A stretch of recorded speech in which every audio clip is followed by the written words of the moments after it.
खूप आज मोठा आनंद होतो आहे। कल्याणकरांच्या वतीने मी राज्याचे उपमुख्यमंत्री एकनाथ शिंदेसाहेब व डॉक्टर श्रीकांत शिंदेसाहेब यांचे खास करून आभार मानण्यासाठी आजची पत्रकार परिषद घेतलेली आहे।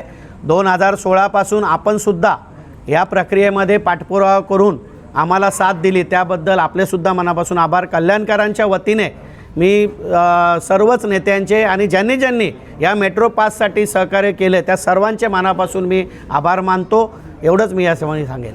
किती स्थानक असणार आहेत ठाणा ते कल्याण या मेट्रो? 17 स्थानक अंदाजे या ठिकाणी असणार आहेत ठाण्यापासून, आणि या सगळ्या स्थानकांचा फायदा कल्याण डोंबिवलीतल्या आजूबाजूच्या परिसरातल्या लोकांना होणार आहे।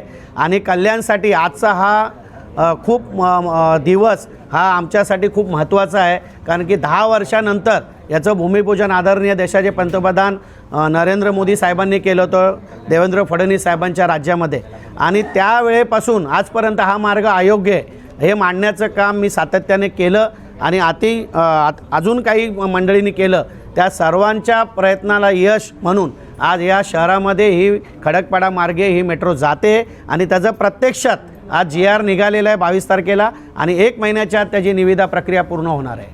प्रत्यक्षात काम कधी सुरू होईल? प्रत्यक्षात काम माझ्या माहितीनुसार 60 दिवसाच्या आत सुरू झालं पाहिजे। कधीपर्यंत प्रकल्प पूर्ण? 2 वर्षाचा कालावधी आजकाल MMRDA देते, आणि 2 वर्षामध्ये ती मेट्रो पूर्ण होईल याचा हट्टसुद्धा आमचा असणार आहे।